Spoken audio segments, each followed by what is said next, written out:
Saya berdiri di balkon apartemen mewah di kawasan SCBD, Jakarta. Angin malam membawa bau asap knalpot dan aroma sate dari warung pinggir jalan.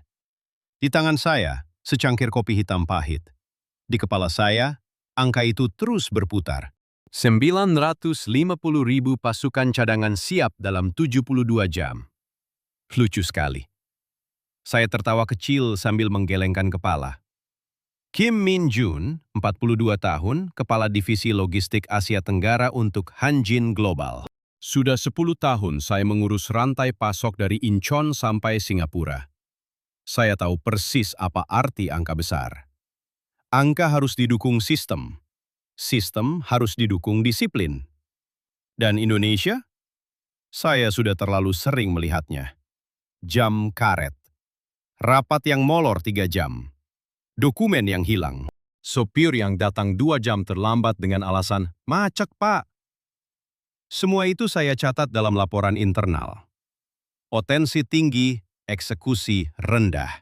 Begitu kesimpulan saya setiap kali pulang ke Seoul. Malam ini saya harus menghadiri rapat penting di Pelabuhan Tanjung Priuk besok pagi. Kontrak besar untuk membangun terminal otomatis ketiga. Bos di Seoul sudah kirim pesan tegas. Pastikan tidak ada keterlambatan lagi, Min Jun.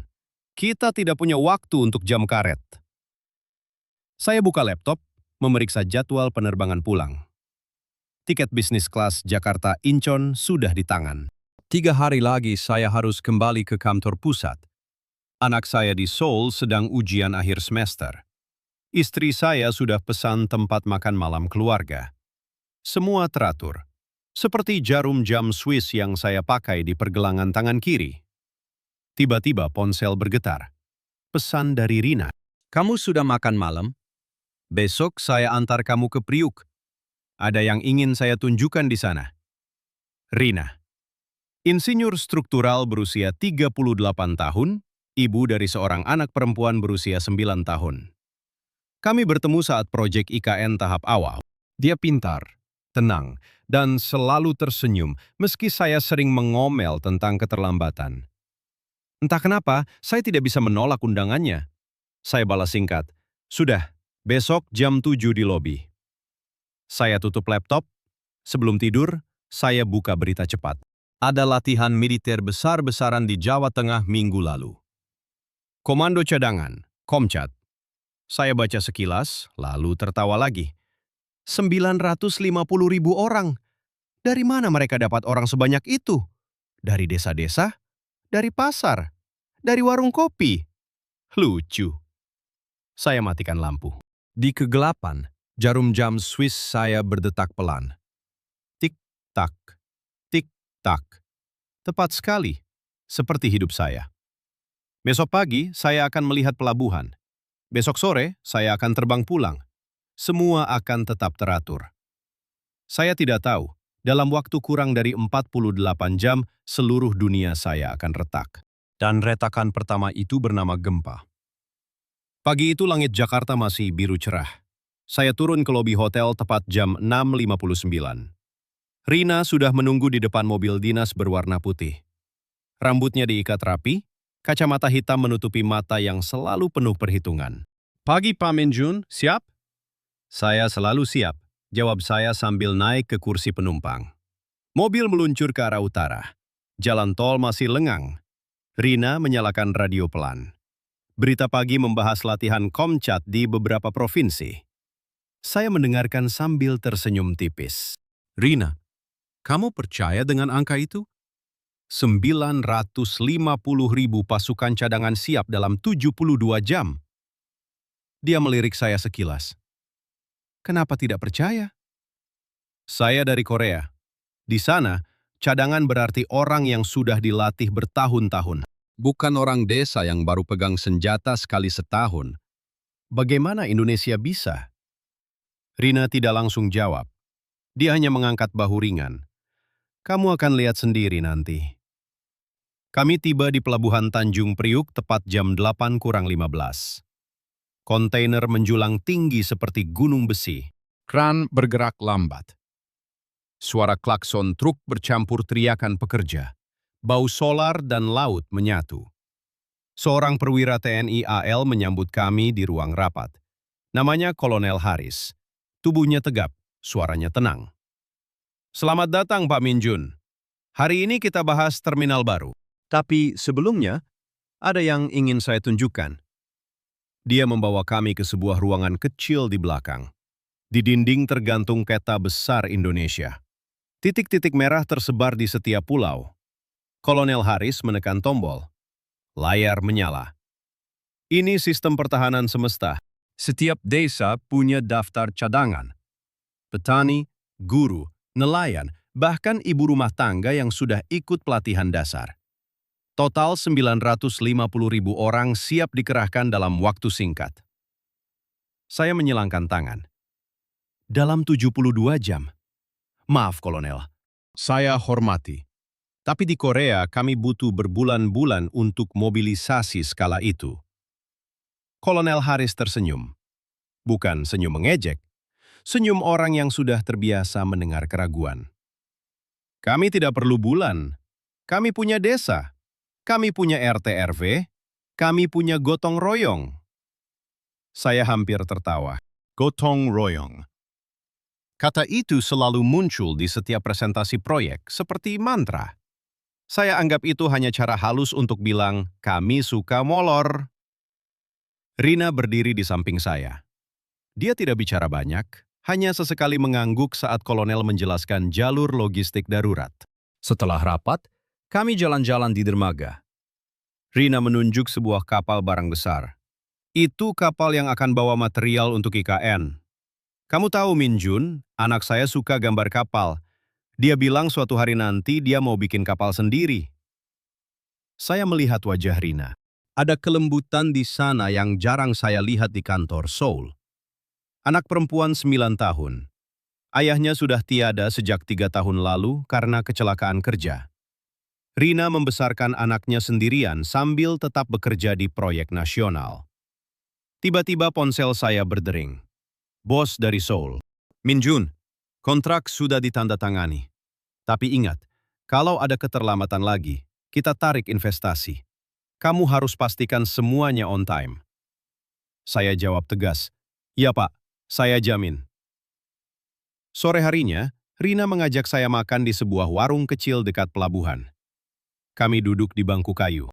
Nasi goreng dan es teh manis. Anaknya, Sinta, menelpon sebentar. Suaranya ceria. "Ibu, kapan pulang? Aku sudah gambar Garuda baru." Rina tersenyum. "Nanti malam, sayang." Saya memandang jam tangan.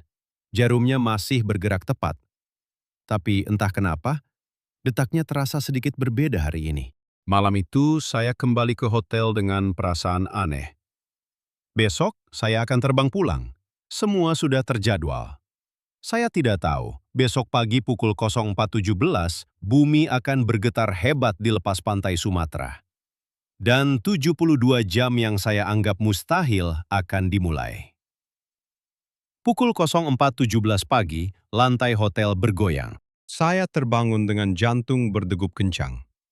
Lampu gantung di atas kepala saya bergoyang-goyang seperti pendulum rusak. Getaran itu datang lagi, lebih kuat. Gelas di meja jatuh dan pecah. Gempa. Saya langsung bangun. Ponsel berdering tanpa henti. Pesan darurat dari BMKG muncul di layar.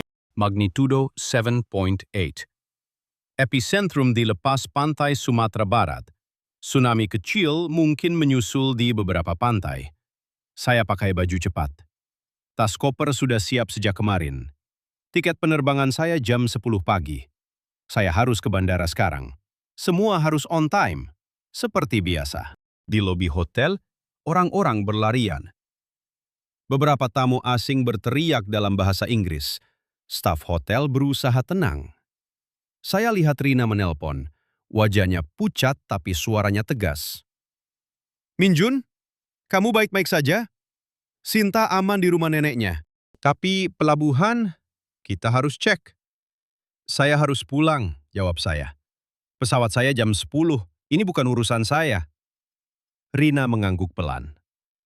"Bandara Soekarno-Hatta sedang keos. Banyak penerbangan delay. Kamu yakin mau ke sana sekarang?" Saya tidak jawab. Saya pesan taksi online. Mobil datang dalam 10 menit. Jalan tol masih gelap. Radio mobil menyala. Berita menyebut kerusakan ringan di beberapa gedung Jakarta. Tapi di Sumatera lebih parah. Jembatan roboh. Jalan retak. Pelabuhan kecil terganggu. Di bandara, suasana sudah kacau. Antrian panjang di counter check-in. Layar penerbangan berkedip merah. Delay, delay, delay. Suara pengumuman terus berulang. Penerbangan ke Incheon ditunda karena pemeriksaan landasan pacu. Saya berdiri di tengah kerumunan. Ponsel saya panas. Bos dari Seoul menelpon. Minjun, kamu di mana? Evakuasi sekarang. Kita tidak mau risiko. Kontrak pelabuhan bisa ditunda. Ya Pak, saya sedang di bandara, tapi semuanya delay. Kalau perlu, sewa jet pribadi. Jangan tunggu. Saya putuskan telepon. Tapi di dalam hati ada sesuatu yang ganjil. Rina tadi bilang pelabuhan. Tanjung Priuk. Kontainer kami. Material untuk terminal baru. Kalau gempa memengaruhi dermaga, semuanya bisa rusak. Saya buka aplikasi pelacakan kapal. Satu kapal barang Hanjin sedang sandar. Status normal. Tapi berita lokal mulai ramai. Jalan akses ke pelabuhan retak di 2 titik. Truk pengangkut tidak bisa lewat. Saya ragu. Tiket saya masih valid. Pesawat mungkin terbang sore ini. Tapi Rina menelpon lagi. Minjun, Kolonel Haris bilang mereka sudah gerak. Komcat dari Jakarta mulai berkumpul. Mereka butuh orang yang paham logistik untuk koordinasi darurat di Priuk. Saya tertawa pahit di telepon. Rina, saya bukan tentara. Saya hanya pebisnis. Dan saya harus pulang ke Seoul. Anak saya menunggu. Dia diam sebentar, lalu suaranya lembut. Aku mengerti. Tapi kalau kamu pergi sekarang, kamu tidak akan lihat bagaimana Indonesia bangun dalam 72 jam. Angka itu bukan cuma angka, Minjun. Saya memandang jam tangan Swiss. Jarumnya masih tepat, tapi detaknya terasa berat. Di luar jendela bandara, langit mulai terang. Asap tipis naik dari arah utara. Pelabuhan. Saya batalkan taksi pulang. Saya pesan mobil kembali ke hotel. Hanya untuk ambil tas kerja. Lalu saya kirim pesan ke bos. Saya stay 1 hari lagi. Cek kerusakan di Priuk. Kontrak kita terancam. Saya tidak tahu kenapa saya lakukan itu. Mungkin karena Rina. Mungkin karena rasa penasaran yang tiba-tiba muncul. Atau mungkin karena saya tidak suka melihat angka besar di kertas jadi bohong di lapangan. Saat mobil meluncur kembali ke Jakarta, radio berita menyebut, pasukan cadangan mulai dikerahkan. Target 72 jam penuh. Saya menggeleng. Mustahil.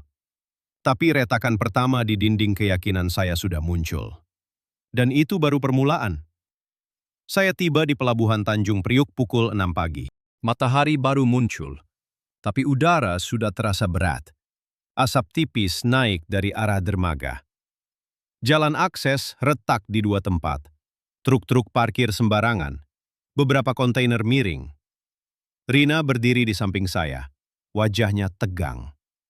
Kolonel Haris sudah ada di sana. Dia memegang radio. Suaranya tenang saat bicara dengan anak buah. Minjun, lihat ini, kata Rina pelan. Saya melangkah maju. Dermaga utama masih berdiri, tapi krain nomor 3 macet. Kabelnya putus. Pekerja berlarian mencari alat las. Tidak ada koordinasi jelas. Saya lihat seorang mandor berteriak ke arah pekerja. Suaranya kasar. Mereka jawab sambil menggaruk kepala. Ini dia, gumam saya dalam hati. Ini alasan kenapa Indonesia tidak pernah siap. Saya ambil ponsel. Foto kerusakan. Kirim ke bos di Seoul. Pesan balik datang cepat. Evakuasi total kalau perlu. Jangan ambil resiko. Kolonel Haris mendekat. Kami sudah aktifkan Komcat Jakarta. Mereka akan bantu bersihkan jalan dalam 24 jam. Saya tersenyum tipis. 24 jam. Kolonel, lihat sekitar. Truk saja tidak bisa lewat. Orang-orang ini masih bingung cari alat. Dia tidak marah. Dia hanya mengangguk. Tunggu saja. Saya dan Rina berjalan ke ruang kontrol. Layar monitor menunjuk peta pelabuhan. Titik merah berkedip di mana-mana. Laporan masuk. Jembatan kecil di akses utara roboh. Kapal barang Hanjin masih sandar, tapi tidak bisa bongkar muat. Kontainer kami penuh chip elektronik. Kalau terlambat, rugi jutaan dolar. Di luar, suara sirene ambulans terdengar. Bukan dari pelabuhan, dari kota. Radio menyala. Berita bilang kerusakan di Sumatera lebih parah. Tapi Jakarta hanya getar sedang. Masih cukup untuk buat semuanya kacau. Saya duduk di kursi plastik. Kopi hitam di tangan. Dingin sudah. Rina bicara dengan teknisi.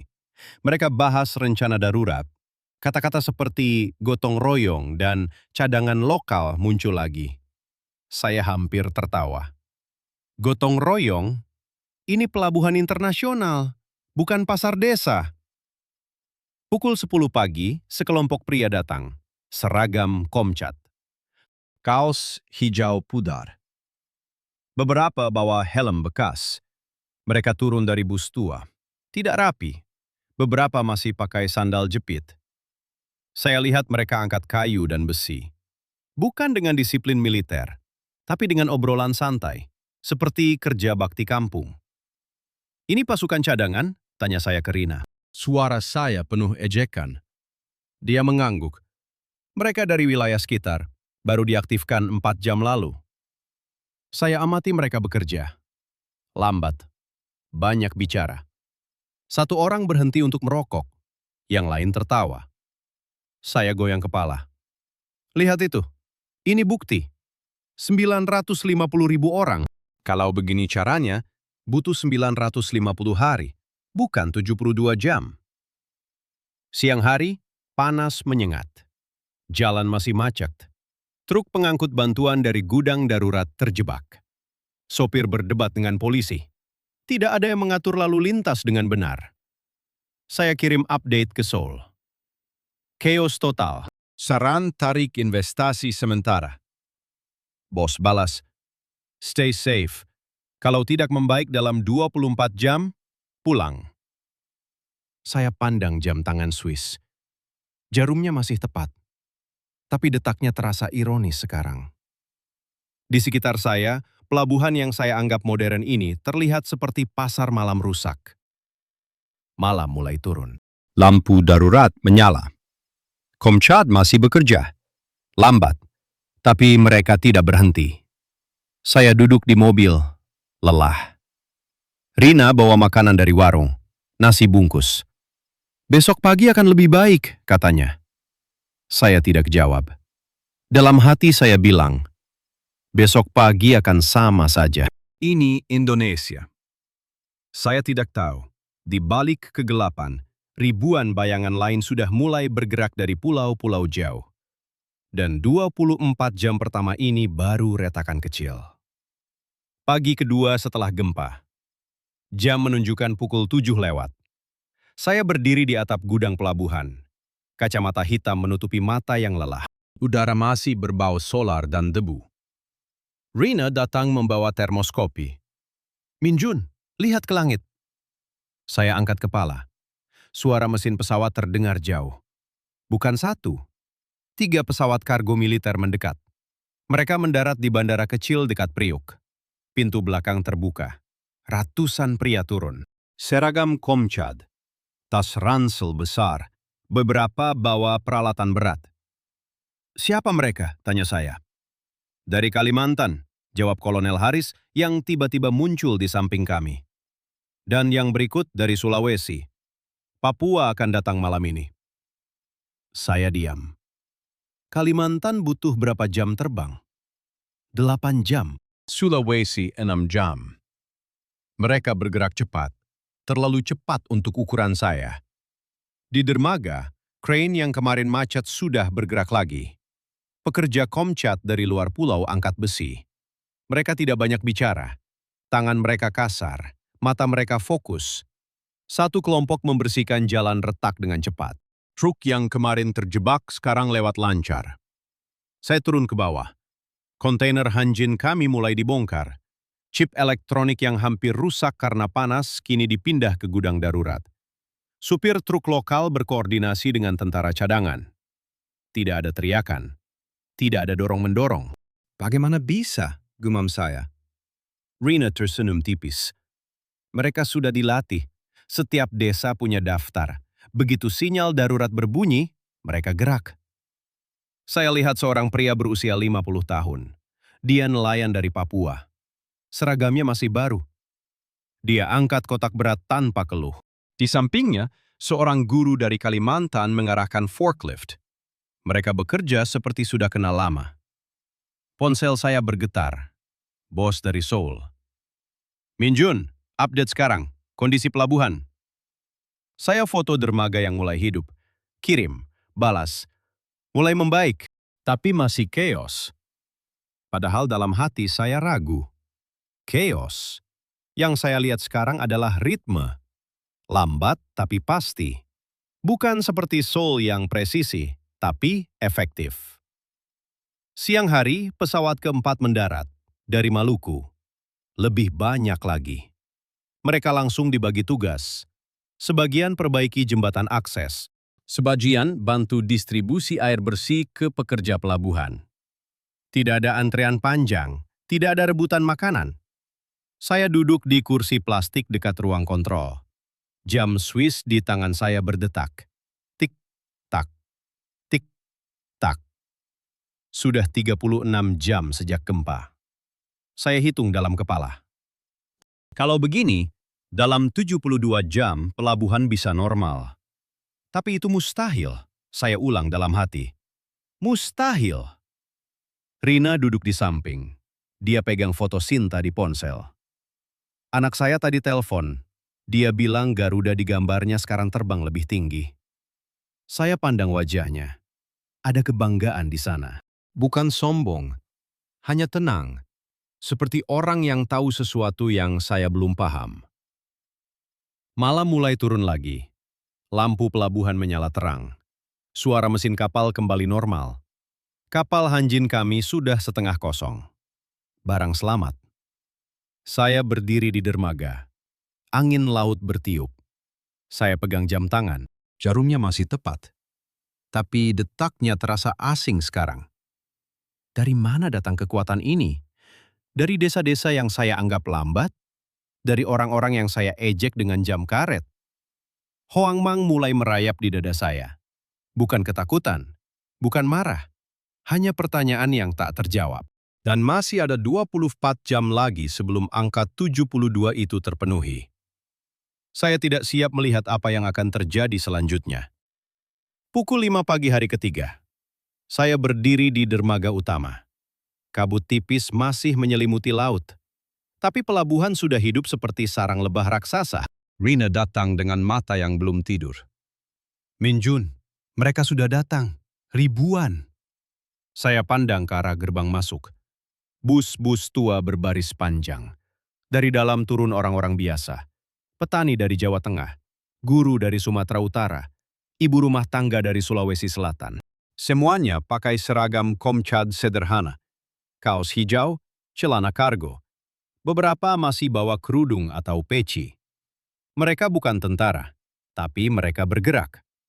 Kolonel Haris berdiri di samping saya. Radio di tangannya tak henti bicara. Ini gelombang ketiga. Total hari ini 10.000 orang di Priuk saja. Saya tidak bisa berkata-kata. Mereka langsung kerja, tanpa perintah panjang, tanpa rapat berjam-jam. Seorang nelayan dari Papua angkat tali crane yang putus kemarin. Dia ikat dengan tangan kasar. Di sampingnya, seorang ibu berusia 40 tahun mengarahkan forklift. Anaknya ditinggal di desa, tapi dia tersenyum saat angkat kotak berat. Kontainer Hanjin kami yang terakhir dibongkar sekarang. Chip elektronik yang hampir busuk karena panas kini pindah ke truk dingin. Semuanya terhitung. Tidak ada yang hilang. Tidak ada yang rusak lebih jauh. Saya berjalan mendekat. Seorang pria parubaya mendekati saya. Dia guru SD dari Kalimantan. Pak, ini kontainer Korea ya? Kami jaga baik-baik. Saya mengangguk pelan. Suara saya hampir hilang. Terima kasih. Di jalan akses yang retak, kelompok lain bekerja. Mereka isi lubang dengan aspal darurat. Bukan mesin besar, tapi sekop dan tenaga gotong royong. Dalam 2 jam, truk bantuan sudah lewat lancar. Tidak ada kemacetan. Tidak ada suara klakson marah. Rina pegang tangan saya sebentar. Lihat itu, Min Jun. Tidak ada yang rebutan. Tidak ada yang curi. Mereka tahu ini untuk semua. Saya ingat berita lama. Gempa di mana-mana. Biasanya ada looting. Biasanya ada chaos.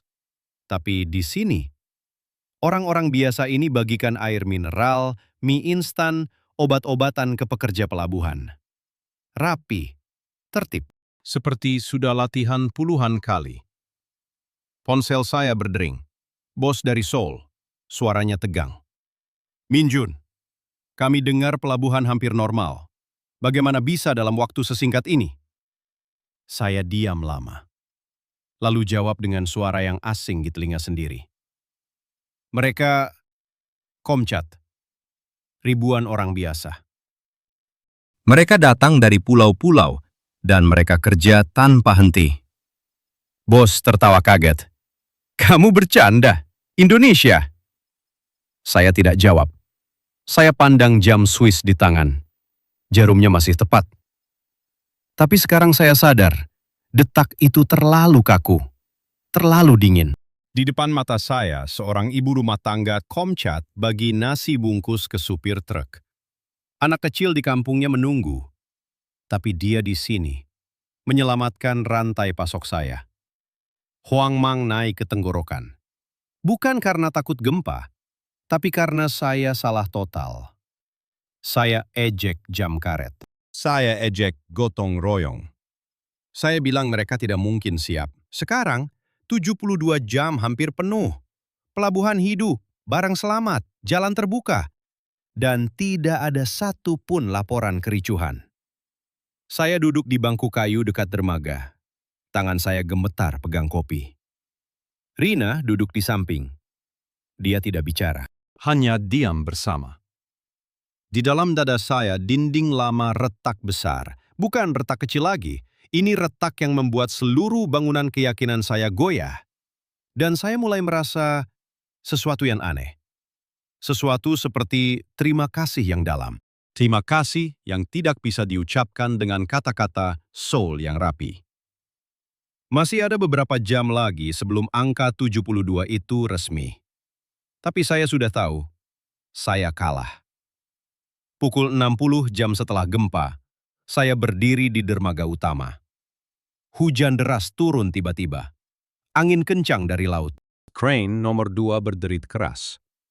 Rina berlari mendekat. Wajahnya pucat. Min Jun, kontainer Hanjin terakhir. Strukturnya retak. Kalau jatuh ke air, semuanya hilang. Saya lihat layar monitor. Kontainer itu penuh chip elektronik senilai miliaran rupiah. Satu getaran lagi, kabel crane putus. Barang kami akan tenggelam. Bos di Seoul sudah kirim pesan panik. Evakuasi total, jangan biarkan rugi. Kolonel Haris teriak di radio. Semua unit, fokus ke crane 2, tapi pasukan kita kurang. Saya rasakan dunia berputar. Ini akhir. Semua kerja keras 3 hari ini sia-sia. Saya pegang jam Swiss. Jarumnya masih tepat. Tapi sekarang detak itu terasa seperti tawa mengejek. Saya yang selalu bilang Indonesia tidak siap. Sekarang saya yang akan rugi besar.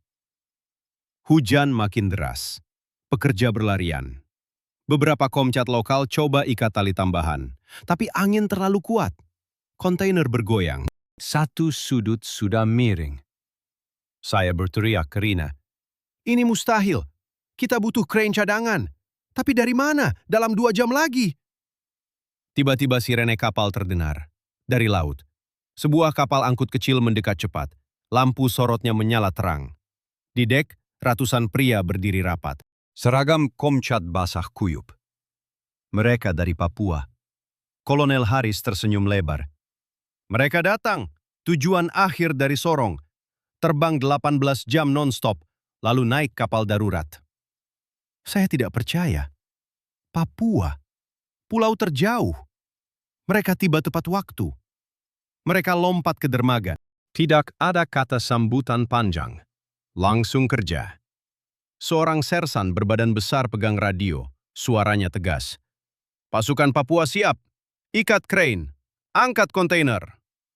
Mereka gerak seperti satu tubuh. Tali tebal diikat dalam hitungan menit.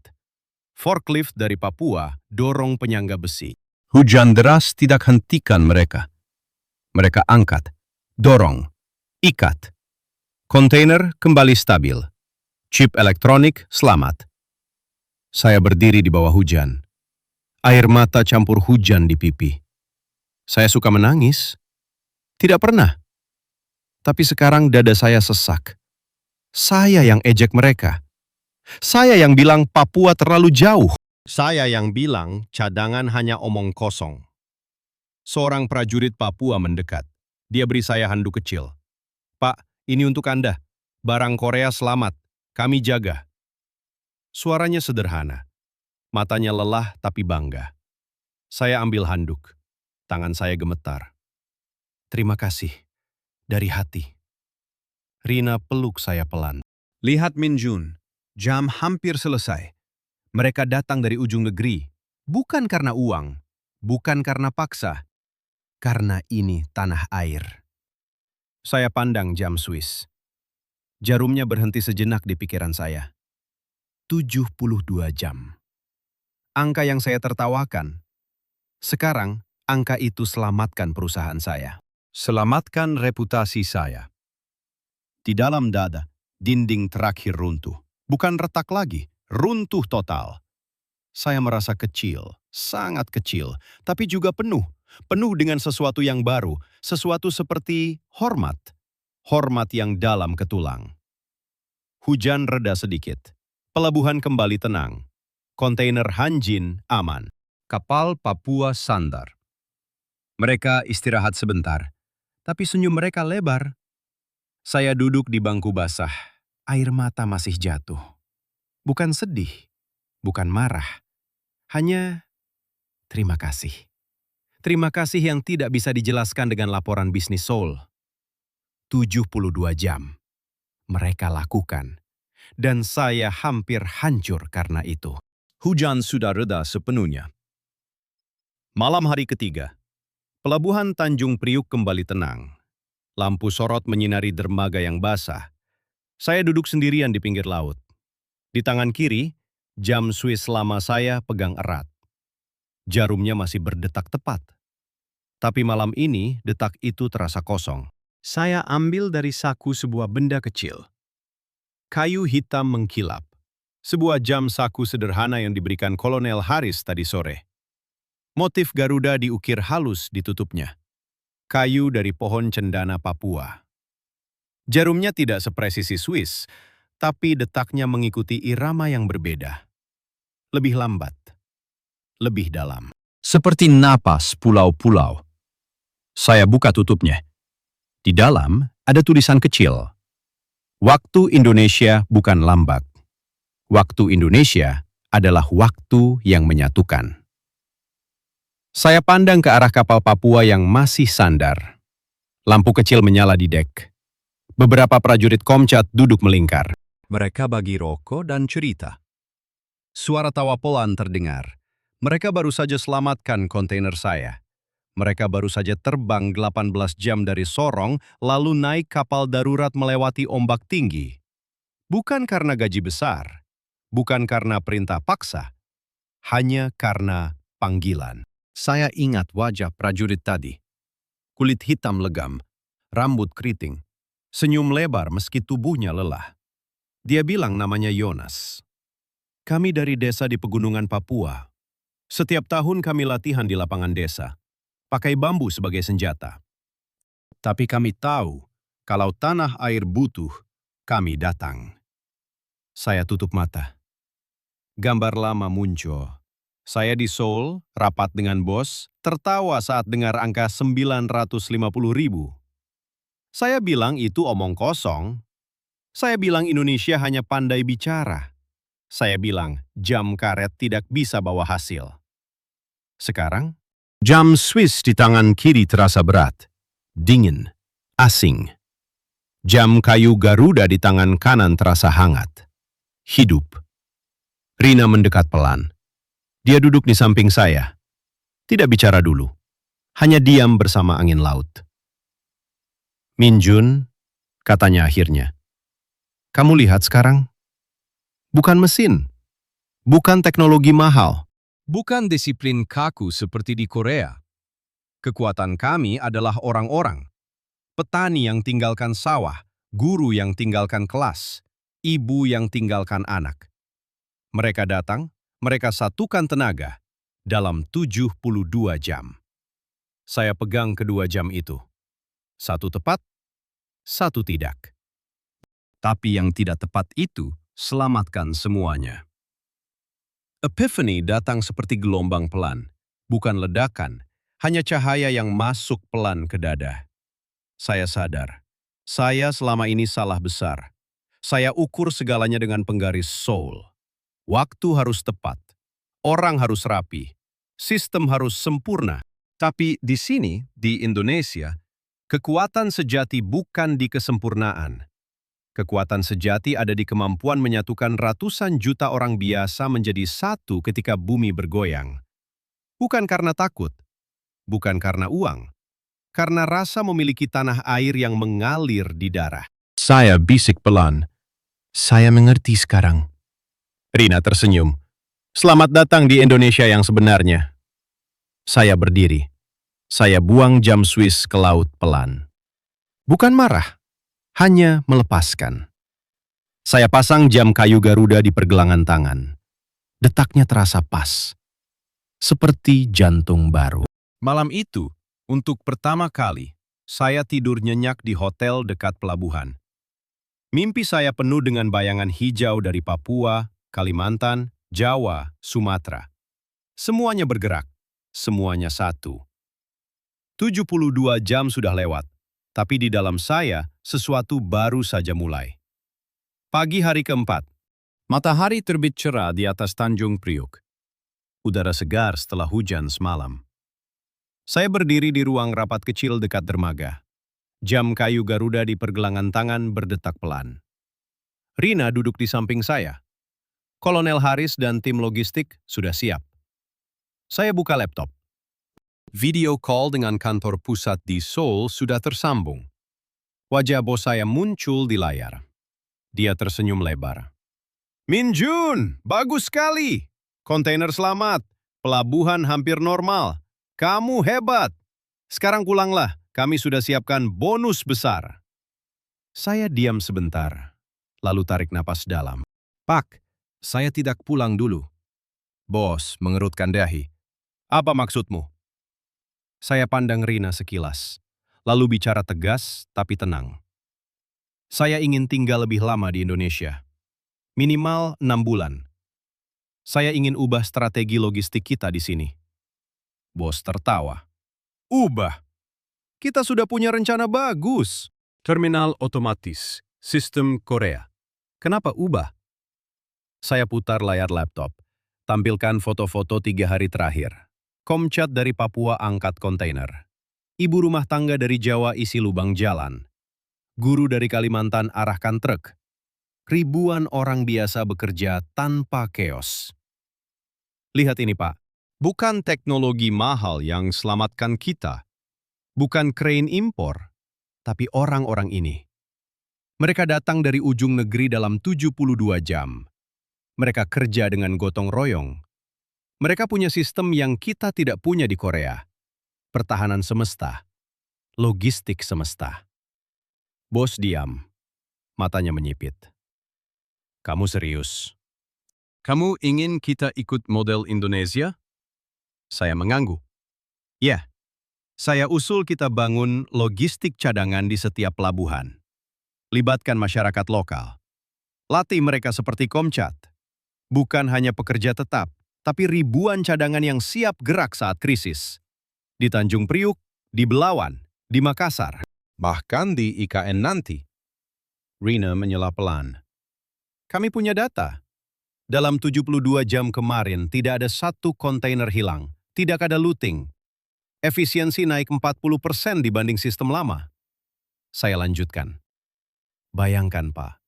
Kalau ada gempa lagi, atau banjir, atau apapun, rantai pasok kita tidak putus. Karena ada jaringan manusia yang siap. Bukan hanya mesin. Ini investasi jangka panjang. Dan ini akan buat Hanjin lebih kuat di Asia Tenggara. Bos diam lama. Dia pandang foto-foto lagi. Lalu menghela napas. Min Jun, kamu berubah. Dulu kamu paling keras soal disiplin Korea. Sekarang kamu bicara gotong royong. Saya tersenyum tipis. Saya masih orang Korea, Pak. Tapi saya baru belajar sesuatu yang lebih besar. Kekuatan bukan hanya di presisi, tapi di kemampuan bangkit bersama. Akhirnya bos mengangguk pelan. Baik, saya beri kamu waktu 3 bulan dulu. Buat proposal lengkap. Kalau berhasil, kita perluas. Tapi ingat Min Jun, kamu harus bertanggung jawab penuh. Terima kasih, Pak.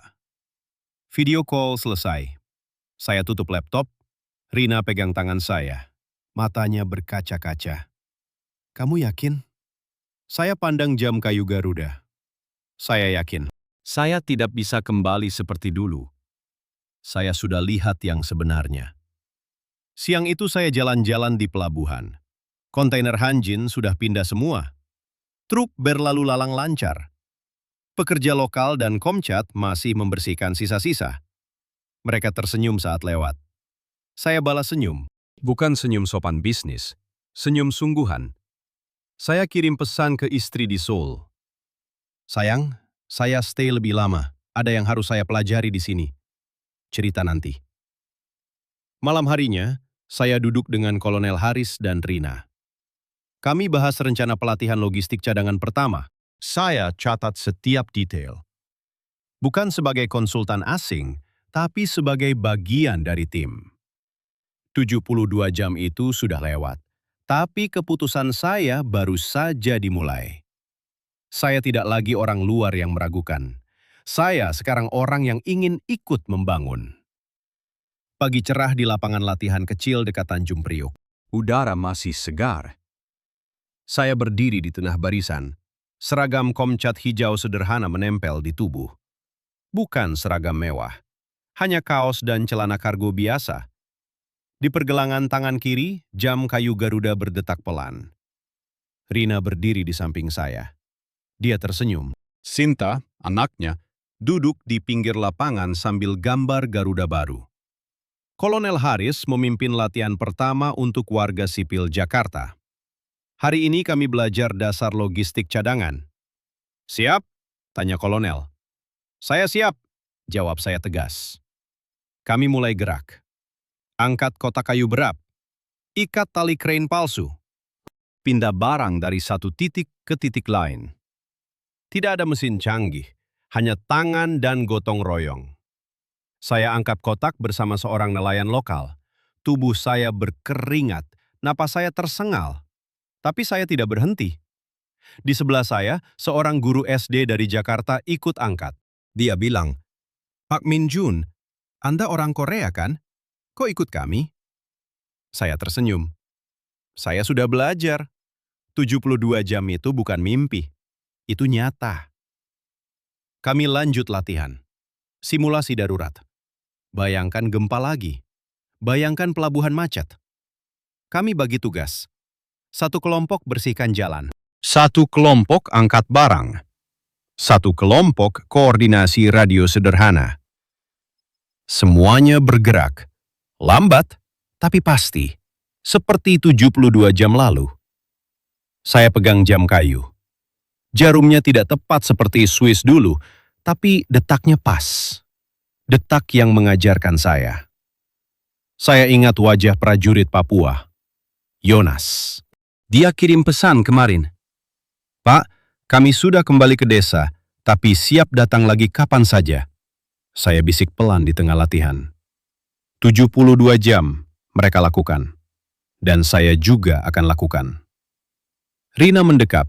Dia pegang tangan saya sebentar. Kamu sudah jadi bagian dari kami, Min Jun. Saya angguk. Saya tidak lagi penasehat asing yang ragu. Saya sekarang ikut bangun. Proposal logistik cadangan sudah saya kirim ke Seoul. Bos setuju perluas. Hanjin akan latih ribuan warga di pelabuhan-pelabuhan lain. Bukan hanya bisnis, tapi ikut pertahanan semesta. Latihan selesai siang itu. Kami duduk melingkar, bagi air dan nasi bungkus. Sinta lari ke saya. Dia kasih gambar. Garuda terbang tinggi di atas kapal kontainer. "Ini untuk Om Min Jun," katanya ceria. Saya pegang gambar itu. Dada saya hangat. Saya pandang langit Jakarta. Dulu saya lihat kota ini penuh kekacauan. Sekarang saya lihat kekuatan. Kekuatan yang lahir dari orang biasa, petani, guru, ibu rumah tangga, nelayan dari Papua. Semuanya satu ketika tanah air panggil. Saya berdiri. Saya salami setiap orang di lapangan. Tangan kasar, senyum lelah, mata penuh bangga. Saya katakan dalam hati, terima kasih. Terima kasih karena buka mata saya. Malam itu, di balkon apartemen baru dekat pelabuhan, saya pegang jam kayu. Rina dan Sinta duduk di samping. Kami diam. Angin laut bertiup pelan. Saya bisik lagi, kali ini lebih keras. 72 jam mereka lakukan. Dan saya juga akan lakukan. Saya tidak janji muluk. Saya tidak perlu kata-kata besar. Saya hanya lakukan. Besok pagi, latihan kedua dimulai. Saya akan ada di sana. Dengan jam kayu di tangan, dengan hati yang sudah berubah. Indonesia bukan lagi tempat kerja. Indonesia sekarang adalah rumah baru saya. Rumah yang ajarkan saya kekuatan sejati. Bayangan 950.000 itu sudah bangun. Dan saya ikut bangun bersama mereka.